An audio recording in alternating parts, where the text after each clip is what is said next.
Pendant 2 décennies, son travail fut considéré comme une impasse. Les comités de subvention rejetèrent ses propositions. Les revues les plus prestigieuses du monde refusèrent de publier ses articles. Lui et son partenaire étaient des marginaux œuvrant dans l'obscurité sur une idée que tout le monde jugeait trop instable, trop explosive pour jamais réussir. Ils poursuivaient un murmure de remèdes, puis le monde s'arrêta. Une épidémie mit la civilisation à genoux et le seul espoir de survie de l'humanité fut trouvé enfermé dans leurs décennies de recherches ignorées et oubliées. N'oublie pas de mettre un like, de laisser un commentaire et de t'abonner. Soutiens le contenu qui t'intéresse, il y en aura plus. Drew Weissman est né en 1959 à Lexington dans le Massachusetts, au sein d'une famille qui a soutenu ses premiers intérêts scientifiques. Dès son plus jeune âge, il n'était pas seulement curieux du monde, mais aussi de la machinerie complexe et invisible qui rend la vie possible. Cette fascination fut subtilement aiguisée par un lien personnel avec les rouages cachés du corps. Il était né avec une condition appelée déficit en G6PD, un problème enzymatique génétique courant qui, bien que non grave, lui rappelait constamment et silencieusement que notre santé est dictée par un ensemble microscopique d'instructions. Ce n'était pas une source de souffrance, mais une source de questions. Ce fut le premier casse-tête qu'il rencontra, un mystère personnel écrit dans le langage de la biologie qui a suscité un désir permanent de comprendre et finalement de réécrire le code de la maladie. Cette curiosité fondamentale l'a propulsé à travers son parcours universitaire, le menant à l'université Brandeis, puis à un double programme de doctorat en médecine et de doctorat en philosophie à l'université de Boston. Il fut attiré par le champ de bataille le plus complexe de la médecine. Le système immunitaire, c'était l'armée intelligente et adaptative du corps, un réseau de cellules et de signaux responsable de distinguer l'ami de l'ennemi avec une précision mortelle. Comprendre cela, croyait-il, était la clé pour vaincre les plus grands fléaux de l'humanité. Après avoir terminé son internat, il obtint une bourse très convoitée au National Institutes of Health, le cœur de la recherche biomédicale américaine. Il atterrit dans l'un de ses laboratoires les plus exigeants et à enjeux élevés, un lieu au centre d'une tempête mondiale. Son mentor était le docteur Anthony Fauci. La fin des années 1980 et le début des années 90 furent une période de peur profonde et de désespoir scientifique. L'épidémie de VIH et de sida faisait rage et le virus était un cauchemar scientifique, c'était un métamorphe, un saboteur qui attaquait les cellules immunitaires, même censé le détruire. Travailler dans le laboratoire de Fauci, c'était comme être dans un centre de commandement militaire pendant une guerre où l'ennemi avait toujours un coup d'avance. La pression était immense, les enjeux étaient la vie ou la mort et les normes étaient impitoyables. Chaque expérience devait être parfaite, chaque résultat scruté, chaque hypothèse remise en question. L'échec était une occurrence quotidienne, un enseignant constant dans le processus lent et laborieux de la science. Dans ce creuset, le caractère de Weissman en tant que scientifique fut forgé. Il devint un expérimentateur méticuleux, patient et persévérant, immunisé contre l'attrait des réponses faciles. Il apprit à respecter la complexité du système immunitaire et la ruse des virus qui cherchaient à l'exploiter. Il passa ses jours et ses nuits à étudier comment le VIH interagissait avec les cellules dendritiques, les sentinelles du système immunitaire. Ce sont les cellules qui rencontrent en premier un envahisseur et rapportent de sa description au centre de commandement pour donner l'alerte.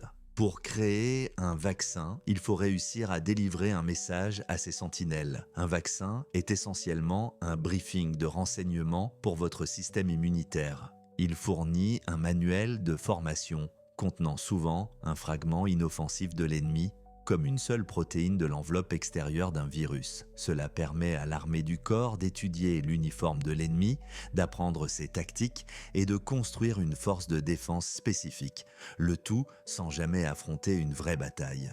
Lorsque le virus réel apparaît plus tard, le système immunitaire le reconnaît instantanément et monte une contre-attaque rapide et écrasante. Mais le VIH était différent. Il défiait toutes les approches conventionnelles. Il mutait si rapidement qu'au moment où le système immunitaire apprenait à reconnaître une version, une nouvelle était déjà apparue. Le défi était monumental, un casse-tête qui a consumé les meilleurs esprits d'une génération. Weissman était l'un de ces esprits, travaillant sans relâche sur la paillasse, poussé par l'urgence de la crise qui se déroulait en dehors des murs du laboratoire. Il a constaté de première main les limites de la technologie vaccinale existante.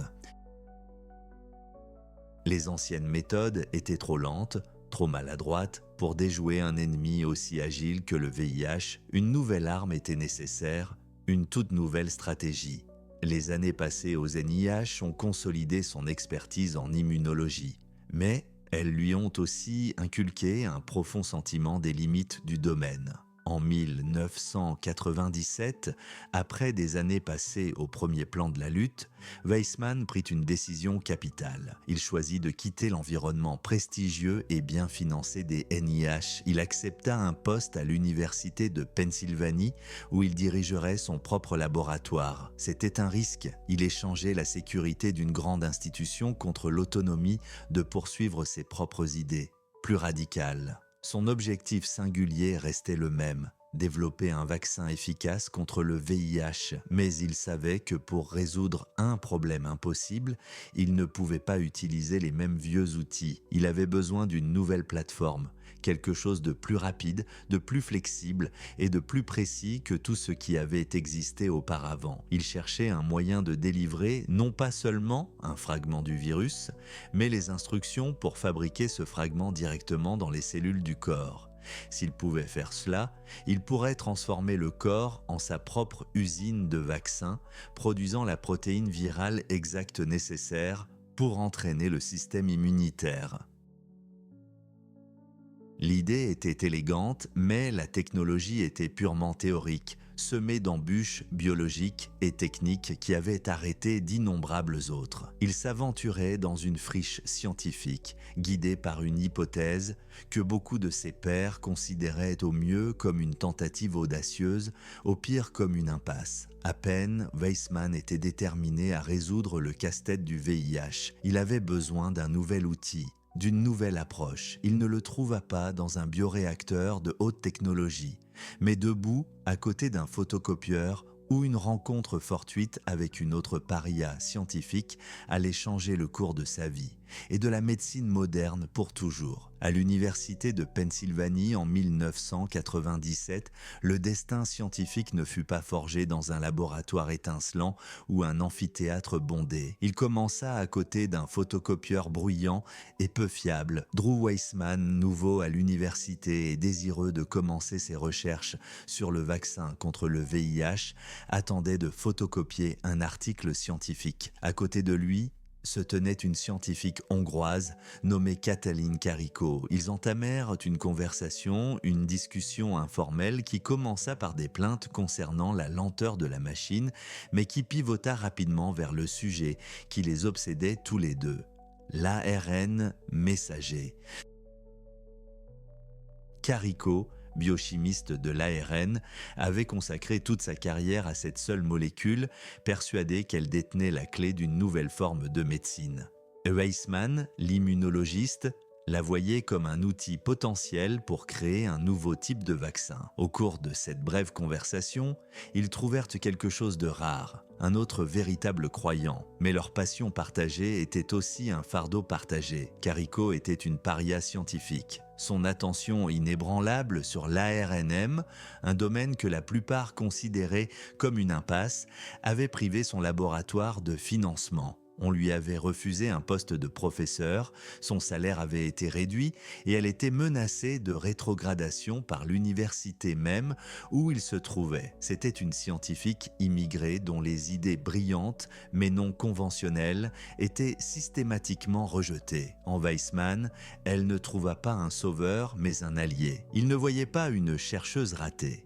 Il voyait une collaboratrice dotée d'une expertise approfondie dans la molécule exacte qu'il avait besoin de comprendre. Leur alliance naquit là, dans la lumière banale d'un photocopieur, un partenariat de 2 scientifiques contre le monde. Comme Weissman le rappellerait plus tard, pendant 20 ans, Cathy et moi nous sommes juste assis dans une pièce et avons parlé d'ARN, il n'y avait que nous deux. Leur obsession commune était considérée comme une folie scientifique pour 2 très bonnes raisons.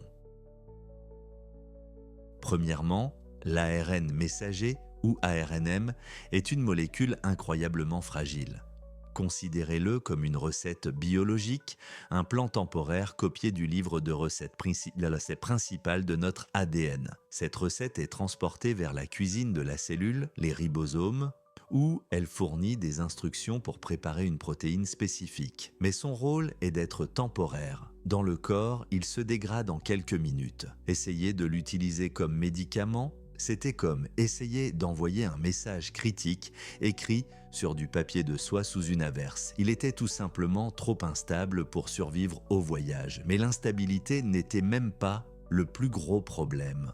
Le véritable obstacle, celui qui avait arrêté tout le domaine, était la réaction violente du système immunitaire à son égard. Nos corps ont passé des millions d'années à développer des systèmes d'alarme sophistiqués pour détecter les envahisseurs étrangers comme les virus.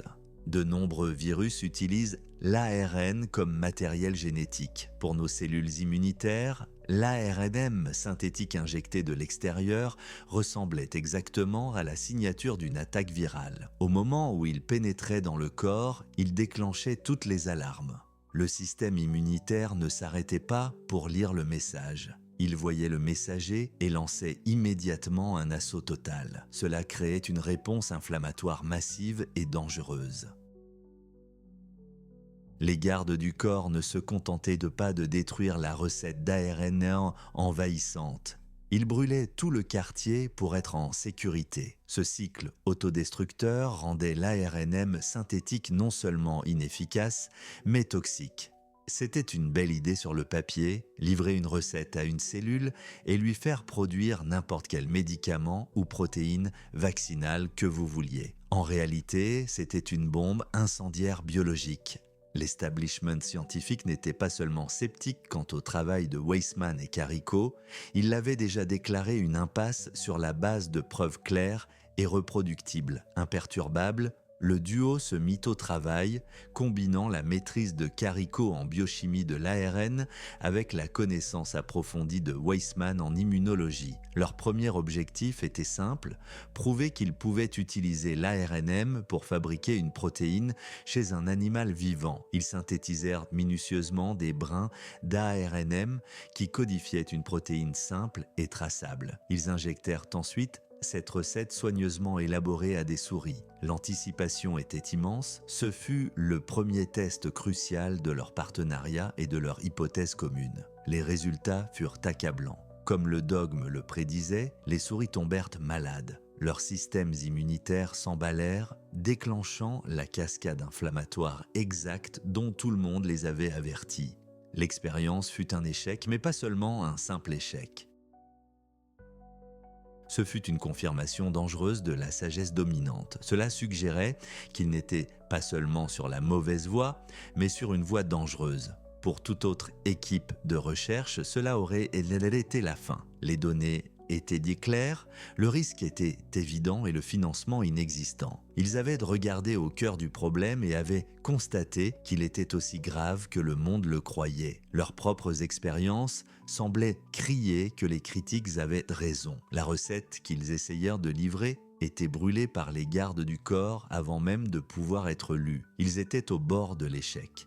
Mais dans les détails microscopiques de cet échec, ils allaient trouver l'indice de leur percée révolutionnaire. À l'intérieur du laboratoire, les résultats n'étaient pas seulement décevants, ils étaient un casse-tête. Les souris de leurs expériences ne tombaient pas seulement malades. Leurs systèmes immunitaires réagissaient avec une alarme spécifique et violente. Pour la plupart des chercheurs, cela aurait été la fin du chemin, une confirmation définitive du dogme scientifique selon lequel l'ARNM synthétique était tout simplement trop toxique pour jamais être un médicament. Mais pour Drew Weissman, l'immunologiste, et Katalin Karikó, la biochimiste de l'ARN, cet échec n'était pas une réponse, mais une question. C'était la question la plus importante de leur carrière. Pourquoi ? Pourquoi exactement leurs molécules d'ARNM fabriquées en laboratoire déclenchaient-elles une réponse immunitaire aussi catastrophique ? Ils ont émis l'hypothèse que les défenses du corps ne réagissaient pas aux messages génétiques encodés dans l'ARN. Le problème n'était pas la recette, c'était le papier sur lequel elle était écrite. Au cours de millions d'années d'évolution, nos systèmes immunitaires ont développé des déclencheurs exquisément sensibles, des gardes cellulaires connus sous le nom de récepteurs de type Toll. Ces gardes sont entraînés à reconnaître les signatures chimiques révélatrices des virus envahisseurs, dont beaucoup utilisent l'ARN pour se répliquer. Weissman et Carico ont réalisé que l'ARNM synthétique qu'ils créaient en laboratoire, immaculé et non modifié, ressemblait à ces anciens gardes exactement à l'ARN d'un virus dangereux. Il n'était pas rejeté parce que c'était un mauvais message, il était détruit parce qu'il ressemblait à un messager ennemi. Cette perspicacité a changé toute leur perspective. Le problème n'était pas un défaut dans le concept, mais un problème de déguisement. Ils devaient trouver un moyen de faire en sorte que leurs molécules messagères ressemblent moins à un envahisseur étranger et plus à l'ARN natif du corps. Pour le reste du monde scientifique, c'était une mission impossible, une tentative de tromper un système de sécurité perfectionné au cours des éons. Pour Weissman et Carico, c'était un défi biochimique, une serrure pour laquelle il devait y avoir une clé. Ils croyaient que la réponse était cachée quelque part dans les 4 lettres chimiques qui composaient l'alphabet de l'ARN, A, U, G et C. Leur brillante hypothèse est née d'une fusion de leurs 2 disciplines. Carico savait, grâce à sa profonde connaissance biochimique, que l'ARN à l'intérieur de nos propres cellules n'est pas toujours composé uniquement de ces 4 lettres standards. Le corps y apporte souvent de minuscules modifications chimiques, créant des versions modifiées appelées nucléosides. Weissman, de par son expérience en immunologie, savait que le système immunitaire était expert pour distinguer l'ami de l'ennemi. Leur idée était aussi élégante que radicale, et si l'une de ces modifications naturelles était la clé, et s'ils pouvaient remplacer l'une des lettres standards de leur ARNM synthétique par une version légèrement altérée et naturellement présente, ce simple changement pourrait-il agir comme un passeport moléculaire permettant à leurs messagers de passer les gardes vigilants du corps? Ils décidèrent de se concentrer sur la lettre U, qui représente l'uridine. Carico connaissait une variante naturelle appelée pseudo-uridine. Chimiquement, elle est presque identique, un subtil décalage dans une seule liaison. Mais dans le monde de la reconnaissance moléculaire, cette minuscule différence pouvait tout changer. Leur plan était de créer un nouveau lot d'ARNM, mais cette fois, chaque U serait remplacé par son cousin furtif, la pseudo-uridine. C'était l'équivalent scientifique de réécrire un livre entier pour changer une seule lettre, en espérant que cela modifierait la réception de l'histoire. C'est là que la métaphore devient claire. Leur ARNM, original, non modifié, était comme un message secret, une recette pour une protéine salvatrice. Mais il était écrit dans ce que le corps reconnaissait comme l'encre d'un ennemi. Dès que les gardes cellulaires le voyaient, ils donnaient l'alarme, brûlant le message avant même qu'il ne puisse être lu. Le résultat était le chaos et l'inflammation, sans qu'aucune protéine ne soit jamais fabriquée. En échangeant l'uridine contre la pseudo-uridine, ils ne changeaient pas le message lui-même. La recette restait la même. Au lieu de cela, ils changeaient l'encre. Ils espéraient que la pseudo-uridine était une sorte d'encre magique, une signature chimique que les gardes du corps reconnaîtraient comme amicale, comme l'une des leurs. S'ils avaient raison, ce nouvel espion, drapé d'un déguisement parfait, pourrait passer devant les défenses, entrer dans la cuisine de la cellule et livrer ses instructions pour être transformé en une protéine vitale. C'était un pari risqué, une théorie basée sur une compréhension profonde de la biologie, mais sans garantie de succès. Le jour de l'expérience, en 2005, fut l'aboutissement de 8 ans de lutte partagée, de rejet de subventions et de renvoi professionnel. L'ère du laboratoire était épais d'un mélange d'espoir et d'appréhension. Ils préparèrent 2 ensembles de cellules immunitaires dans des boîtes de pétri, un ensemble. Ils ajoutèrent l'ancien ARNM non modifié à l'autre. Ils ajoutèrent leur nouvel ARNM modifié, contenant de la pseudo-auridine. Ils injectèrent également 2 groupes de souris avec les différents types d'ARN.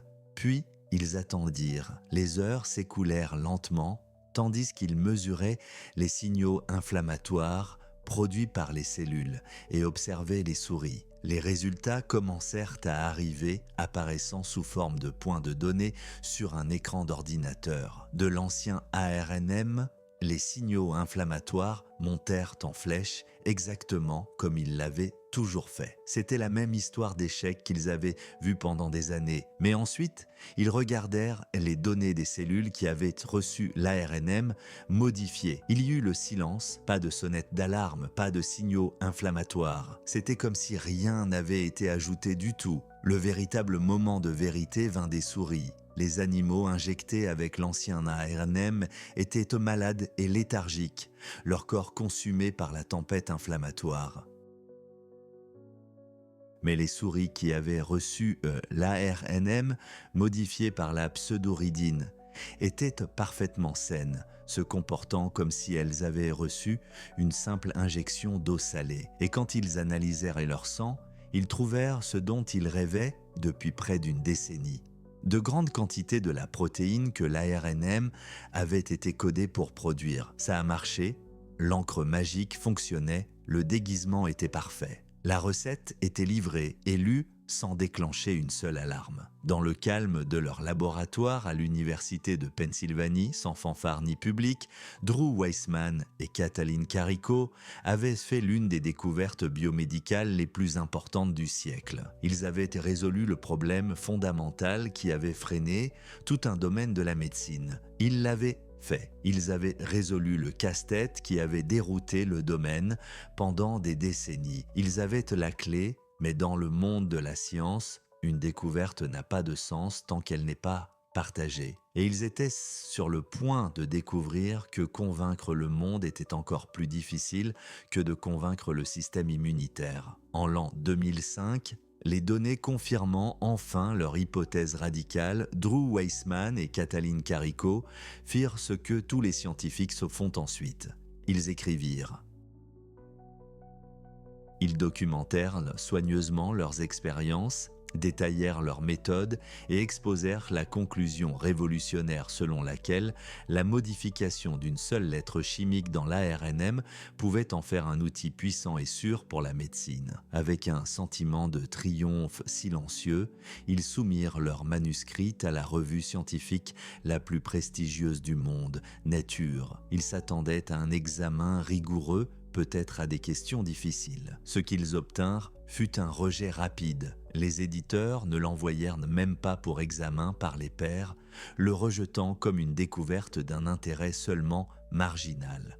Imperturbables, ils l'envoyèrent à une autre grande revue, Science. Encore une fois, un rejet.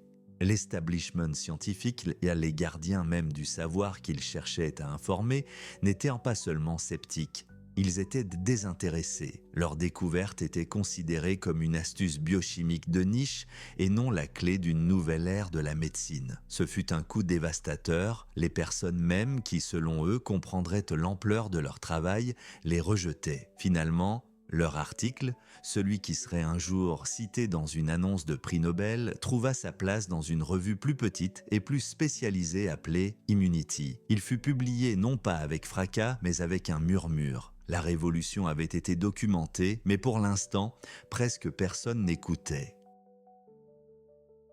La publication était un obstacle, mais le moteur de tout laboratoire universitaire est le financement. Avec leur article révolutionnaire maintenant imprimé, Weissman et Carrico espéraient que l'argent des subventions commencerait enfin à affluer. Ils se trompaient, ils soumirent demande après demande au National Institutes of Health et à d'autres organismes de financement, décrivant l'immense potentiel thérapeutique de leur ARNM modifié. Les réponses furent un refrain démoralisant de rejet. Les évaluateurs par les pairs, leurs collègues anonymes, restèrent peu convaincus.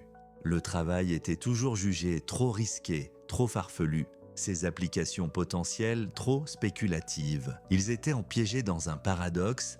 Ils ne pouvaient pas obtenir de financement sans plus de données, mais ils ne pouvaient pas générer plus de données sans financement. Le coût professionnel de cette négligence institutionnelle retomba le plus lourdement sur Carrico. Pendant des années, l'Université de Pennsylvanie avait toléré ses recherches, mais son incapacité à obtenir des subventions importantes l'avait rendue un fardeau à leurs yeux. Elle fut rétrogradée de son poste, son salaire fut réduit et elle fut poussée aux marges du monde universitaire. Ce fut une expérience humiliante et douloureuse pour une scientifique qui savait qu'elle était assise sur une découverte qui allait changer le monde.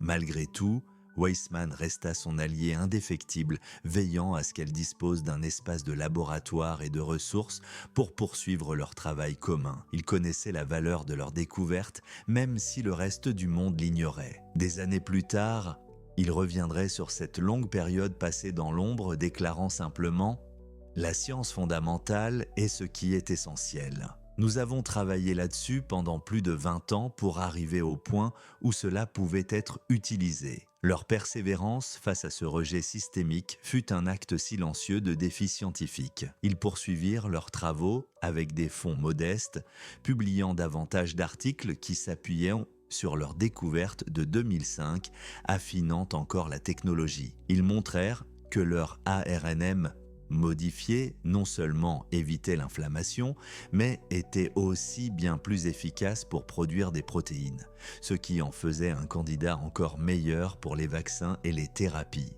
Chaque article était une brique supplémentaire posée dans les fondations d'un nouveau domaine de la médecine, des fondations qui restaient largement invisibles pour la communauté scientifique au sens large. Mais quelques personnes commençaient à prêter attention. Dans le monde en pleine effervescence de la biotechnologie, une poignée de scientifiques entrepreneurs étaient à la recherche de la prochaine grande découverte. L'un d'eux était un biologiste canadien des cellules souches à Harvard nommé Derek Rossi. En 2010, il lut les articles de Weissman et Carrico et en saisit immédiatement la signification. Il réalisa que cette technologie pouvait être utilisée pour reprogrammer des cellules. Une découverte qui le conduisit à cofonder une petite start-up ambitieuse au nom audacieux, Moderna, à peu près au même moment, de l'autre côté de l'Atlantique, en Allemagne, un autre groupe vit le potentiel.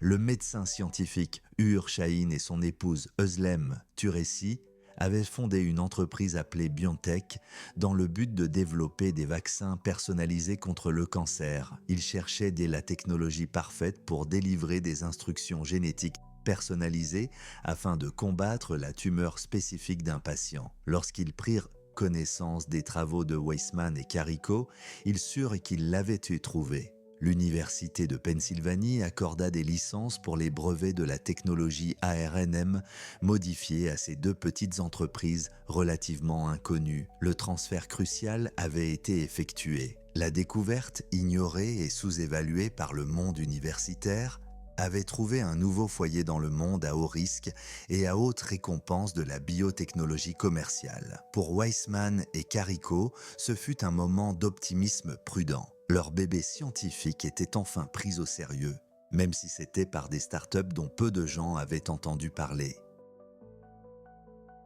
Ils poursuivirent leurs recherches à peine, collaborant avec BioNTech au développement d'un vaccin contre la grippe, faisant avancer la science lentement et méthodiquement. Ils n'avaient aucune idée que la technologie qu'ils avaient développée au cours de 2 décennies d'obscurité était sur le point d'être soumise à l'épreuve ultime. Ils n'avaient aucune idée que le destin du monde reposerait bientôt sur la stabilité et l'élégance de leurs molécules modifiées. Pendant plus d'une décennie, leur découverte resta un outil au potentiel immense, connu seulement d'une poignée de spécialistes. C'était un camion de pompiers, parfaitement conçu et construit, garé dans un garage attendant un incendie. En 2020, le monde entier commença à brûler. Dans les premières semaines de 2020, le monde commença à retenir son souffle. Un ennemi invisible faisait le tour du globe, se déplaçant silencieusement à travers les aéroports, les villes et les foyers. Les reportages brossaient un tableau sombre d'hôpitaux débordés et de bilans de morts en augmentation. Les frontières se fermèrent brutalement. Les rues se vidèrent. La machinerie vibrante et interconnectée de la vie moderne s'arrêta de manière terrifiante. L'humanité faisait face à sa plus grande crise de santé publique en un siècle, et elle était totalement impréparée. La recherche désespérée d'une arme de toute défense commença immédiatement, mais les anciennes méthodes étaient trop lentes. Le développement traditionnel de vaccins, un processus consistant à cultiver et à affaiblir ou inactiver un virus, était un art minutieux qui prenait des années, parfois même une décennie. Le monde n'avait pas une décennie, il avait à peine un an. En ce moment de crise sans précédent, une poignée de scientifiques de deux petites entreprises de biotechnologie, Moderna et BioNTech, se tournèrent vers une technologie qui était restée en arrière-plan pendant 15 ans. Maintenant, le monde entier brûlait. Ils n'avaient pas besoin de cultiver un virus, ils n'avaient pas besoin de cultiver des cellules dans d'énormes cuves. Tout ce dont ils avaient besoin était la séquence génétique du nouveau coronavirus que des scientifiques chinois avaient publié en ligne en quelques jours. Avec cette séquence, ils pouvaient utiliser la plateforme d'ARNM modifiée développée par Weissman et Carico pour écrire une nouvelle recette. Cette recette n'ordonnerait pas au corps de construire une protéine humaine, mais un fragment unique et inoffensif du virus. Sa protéine de spicule distinctive. Le plan était élégant dans sa simplicité. L'ARNM modifié, déguisé dans son ingénieux véhicule de livraison à nanoparticules lipidiques, se faufilerait au-delà des défenses du corps. Une fois à l'intérieur des cellules, la machinerie cellulaire lirait les instructions et commencerait à fabriquer des millions de copies de la protéine de spicule virale.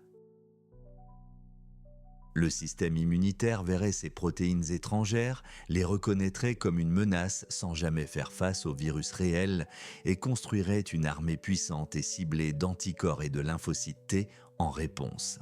Lorsque le véritable coronavirus finirait par apparaître, les défenses du corps ne seraient pas prises baladien par surprise. L'armée serait entraînée, armée et en attente. Ce fut une stratégie d'une rapidité et d'une précision époustouflantes, rendue possible uniquement par des décennies de travail ingrat effectué dans un laboratoire discret de l'Université de Pennsylvanie. De chez lui, Drew Weissman observa comment la technologie qu'il et Katalin Karikó avaient développée à travers des années de rejet devenait le principal espoir du monde. Il consulta les entreprises, offrant sa profonde expertise immunologique, mais en grande partie, sa part de la course était déjà terminée. Il était comme l'architecte d'un moteur révolutionnaire, observant maintenant les pilotes de course le pousser à ses limites sur la piste la plus dangereuse du monde. Les essais cliniques se déroulèrent à un rythme autrefois jugé impossible. Des dizaines de milliers de volontaires reçurent soit le vaccin, soit un placebo. Le monde attendait, vérifiant anxieusement les nouvelles, espérant un miracle. La question n'était plus de savoir si l'ARNM pouvait fonctionner en théorie, mais s'il fonctionnerait en pratique contre un agent pathogène mortel dans le creuset d'une pandémie mondiale. En novembre 2020, la réponse arriva, Weissman était chez lui lorsqu'il apprit la nouvelle de Pfizer et BioNTech. Leur vaccin était efficace à plus de 90%. Quelques jours plus tard, Moderna annonça un résultat similaire, 94,5% d'efficacité. Ces chiffres étaient stupéfiants, bien au-delà des espoirs les plus fous de la plupart des experts en santé publique, qui auraient célébré un vaccin efficace à seulement 50%. Pour Weissman, le moment était surréaliste. Ce fut l'aboutissement d'une vie de travail, un parcours professionnel qui avait commencé par une curiosité persistante pour le système immunitaire et l'avait mené à travers des décennies d'obscurité. Il rappela plus tard ses ambitions modestes et celles de Carico. Notre rêve était que peut-être un jour nous développerions un produit qui aiderait les gens. Nous n'avons jamais imaginé que ce serait un vaccin qui sauverait des millions de vies. La justification était absolue et écrasante. Chaque proposition de subvention rejetée, chaque article refusé, chaque collègue sceptique reçut une réponse non pas par un argument académique, mais par une opération de sauvetage mondial. Les premiers camions transportant les vaccins sortirent des usines, un symbole tangible d'espoir dans un monde consumé par la peur. Bientôt, des images de travailleurs de la santé et de personnes âgées recevant les premières injections remplirent les actualités.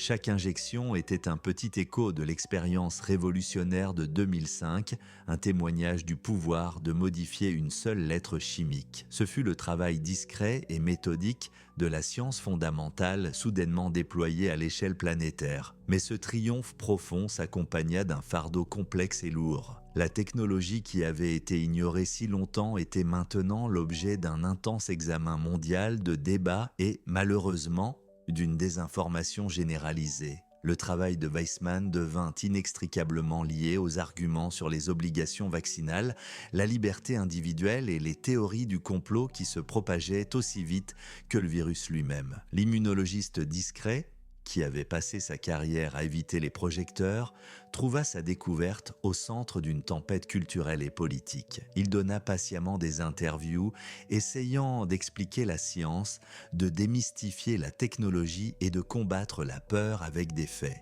Il dut défendre la découverte même qui sauvait le monde. Le contraste était saisissant. Pendant 20 ans, lui et Carico s'étaient battus pour que la communauté scientifique prête attention à leurs travaux. Maintenant, le monde entier parlait de l'ARN messager, souvent sans le comprendre. Leur création avait quitté les confins stériles du laboratoire et était entrée dans le royaume désordonné et imprévisible de la société humaine.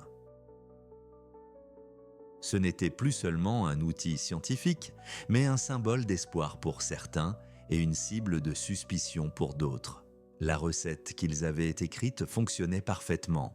Mais la réaction du monde à celle-ci était quelque chose qu'aucune expérience n'aurait pu prédire. Le monde fut sauvé par une technologie qu'il avait ignorée pendant 15 ans. Pour Drew Weissman, l'immunologiste discret de Penn, le tourbillon ne faisait que commencer. Le travail fut validé de la manière la plus dramatique imaginable, son succès mesuré en millions de vies qu'il allait continuer à sauver. Pourtant, alors que le monde célébrait le triomphe des vaccins à ARNM, l'humble et persévérant scientifique à l'origine de la percée resta, pour la plupart, un nom connu de quelques-uns seulement. L'homme derrière la science et le partenariat crucial qui rendit tout cela possible était encore largement dans l'ombre. Les percées scientifiques y sont rarement le produit d'un génie solitaire.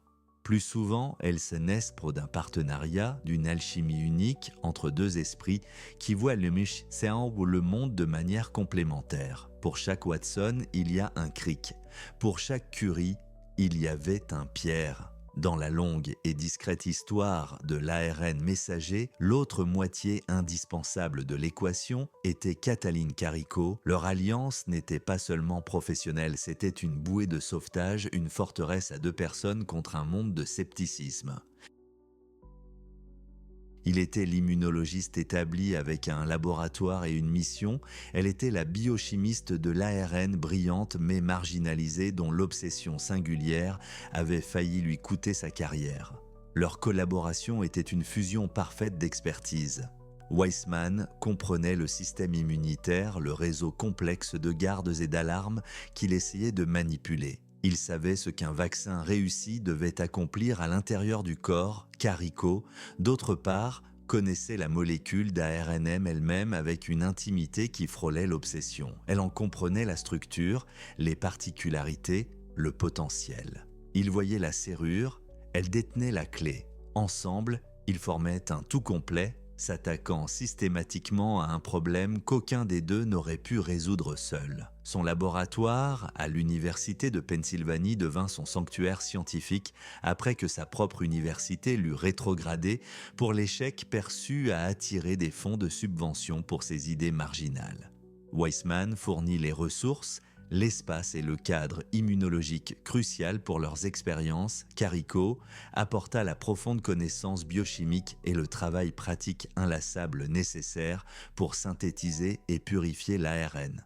Leur journée était un dialogue de données et d'idées. Il analysait la réponse immunitaire d'une expérience et elle suggérait une modification chimique spécifique à l'ARN pour tenter de la résoudre. Pendant des années, ce fut leur rythme, une danse lente et méthodique d'hypothèses et d'expérimentation. C'était juste nous deux contre le monde, ce n'était pas une exagération, ils partagèrent la piqûre, des rejets de subventions, la frustration des refus de revues et la joie discrète et profonde des petites victoires que personne d'autre au monde ne comprenait ni ne se souciait. Cette lutte épique révèle le cœur du caractère de Drew Weissman. Il n'est pas, par nature, un révolutionnaire scientifique à la manière d'un visionnaire flamboyant. Ses collègues le décrivent comme discret, méthodique et profondément humble. C'est un homme motivé non par l'ego ou la recherche de la célébrité, mais par la poursuite patiente et implacable d'une énigme scientifique. Son génie réside moins dans un éclair de perspicacité unique que dans son incroyable capacité de persévérance. Là où d'autres voyaient une impasse,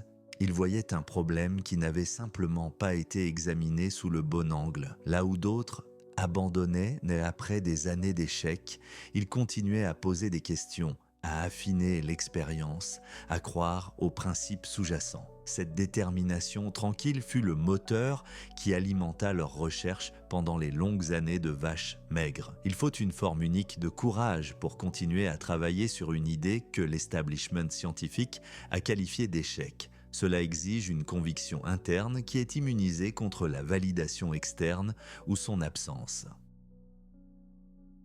Weissman en possédait en abondance, il endura le scepticisme de ses pairs et le désintérêt des comités de financement, non pas avec une défiance bruyante, mais avec la résolution constante et inébranlable d'un scientifique qui fait plus confiance à ses données qu'à l'opinion populaire.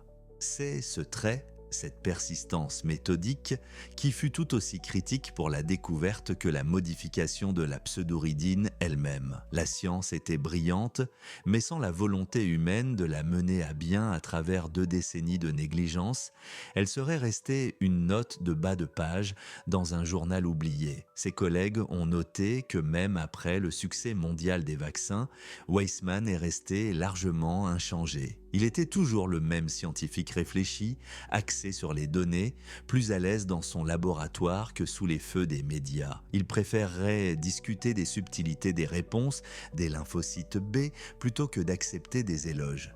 Cette humilité n'est pas un acte, elle est fondamentale à ce qu'il est. C'est le caractère d'un homme qui a passé toute sa carrière concentré sur le travail, pas sur la récompense, et qui s'est retrouvé surpris lorsque le monde a finalement décidé de lui remettre la plus grande des récompenses. Mais qu'est-ce qui alimente une telle persistance extraordinaire ? Pour Weissman, la motivation a toujours été profondément personnelle.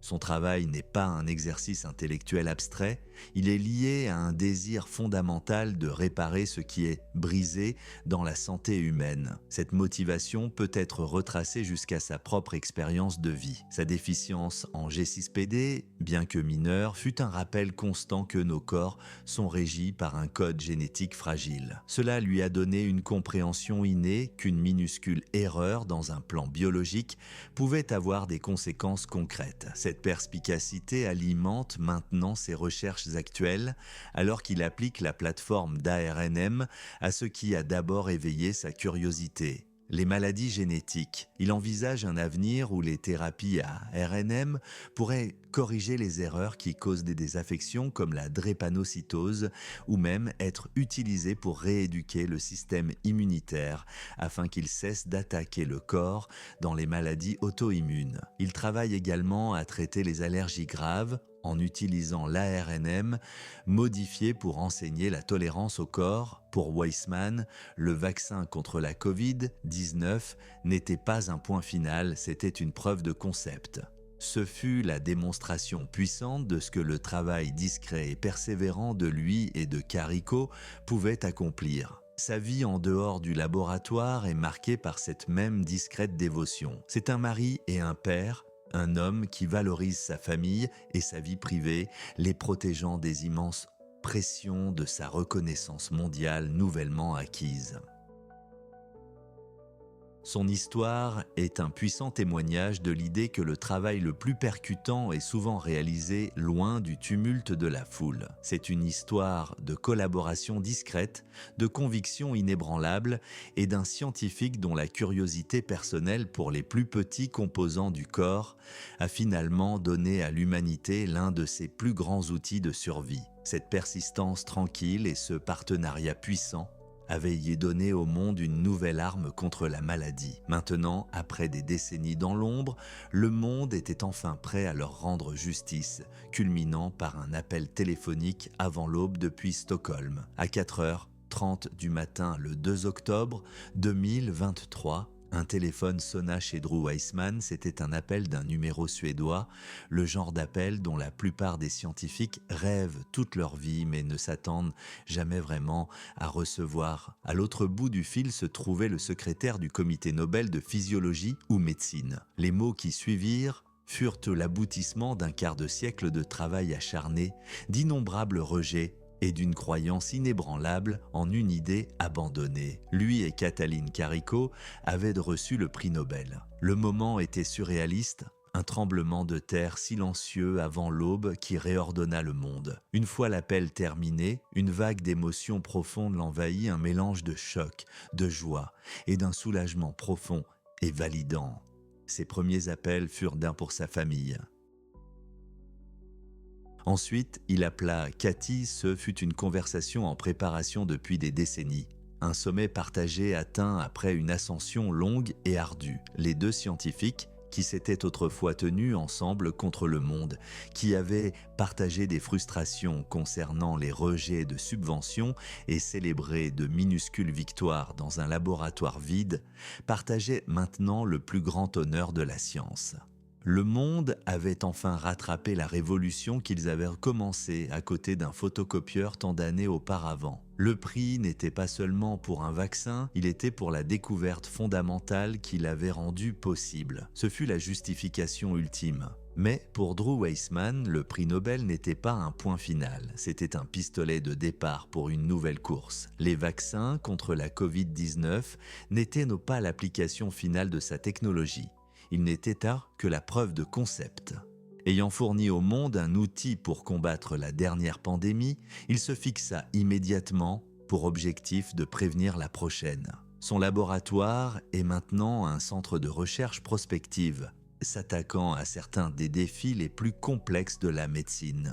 Un objectif principal est la création d'un vaccin pan-coronavirus, une seule injection conçue pour protéger contre toutes les variantes du SARS-CoV-2 ainsi que contre les futurs coronavirus qui n'ont pas encore émergé.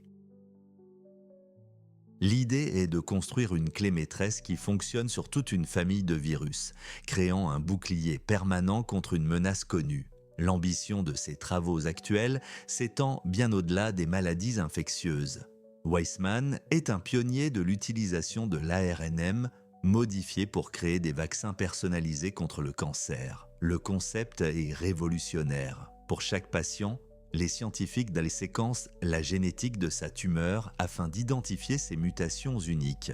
Ensuite, un vaccin ARNM est conçu sur mesure pour transporter la recette de ces protéines mutantes spécifiques. Une fois injecté, Le vaccin enseigne au propre système immunitaire du patient à reconnaître ses protéines comme des envahisseurs étrangers. C'est la forme ultime de médecine personnalisée, transformant les défenses naturelles du corps en un système de missiles hautement ciblés et cherchant le cancer. C'est comme donner au système immunitaire une photo d'identité spécifique de l'ennemi qu'il doit traquer. Ce nouveau paradigme de la médecine, où le corps est instruit de se guérir lui-même, ouvre des possibilités autrefois considérées comme de la science-fiction. Les recherches dirigées de Weissman incluent maintenant le développement de thérapies pour des maladies génétiques dévastatrices comme la drépanocytose. L'objectif est d'utiliser l'ARNM pour délivrer des instructions aux cellules d'un patient, leur indiquant comment produire la version correcte et saine d'une protéine que leurs propres gènes ne peuvent pas. C'est un correctif logiciel biologique pour un code génétique défectueux. Il applique même la technologie à des affections courantes, travaillant sur un vaccin pour guérir les allergies alimentaires graves, en rééduquant le système immunitaire à tolérer des substances comme les arachides. C'est la véritable portée de sa découverte. Pas seulement un seul produit, mais une plateforme entière pour la reprogrammation de la biologie. L'héritage ultime de Drew Weissman est donc double. Premièrement, il y a l'impact tangible de son travail, les millions de vies sauvées, la pandémie mondiale maîtrisée et la nouvelle ère de la médecine qu'il a contribué à lancer. Il est l'architecte discret d'une technologie qui continuera à remodeler la santé humaine pour des générations, offrant de l'espoir pour des maladies autrefois considérées comme incurables. Il a donné à la médecine un nouveau langage, une manière de parler directement à nos cellules et de leur dire comment combattre. Cela seul le placerait au panthéon des plus grandes figures de l'histoire médicale. Mais son deuxième héritage, et peut-être le plus profond, est une leçon sur la nature même de la science. Son histoire est l'argument ultime en faveur de l'importance de la recherche fondamentale, mue par la curiosité.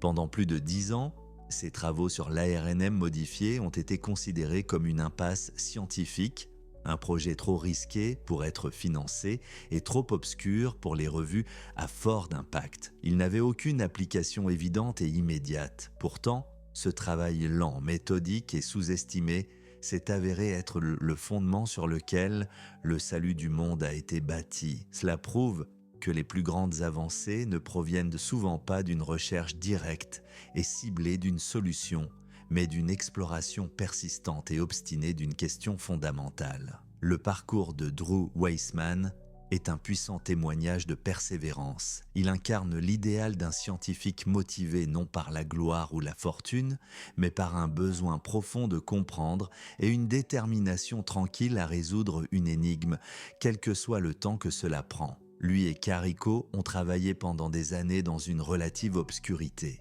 soutenus uniquement par leurs données et leurs croyances mutuelles dans le potentiel de leur idée. Ils représentent les innombrables scientifiques dans les laboratoires du monde entier, travaillant sur des projets qui peuvent sembler obscurs aujourd'hui, mais qui pourraient en devenir le fondement des miracles de demain. Leur triomphe est une victoire pour chaque chercheur qui a vu une subvention rejetée ou un article refusé, un rappel que la vérité scientifique n'est pas déterminée par le consensus, mais par les preuves. L'histoire de Drew Weissman n'est pas celle d'un unique éclair de génie aveuglant. C'est un témoignage de 2 décennies de labeur silencieux, d'expérimentation méthodique et d'un partenariat inébranlable qui a tenu bon face à une vague de doutes institutionnels. D'une rencontre fortuite à une photocopieuse, à un appel avant l'aube depuis Stockholm, lui et Katalin Kariko ont démontré que les idées les plus révolutionnaires sont souvent nourries en marge, loin des projecteurs scientifiques.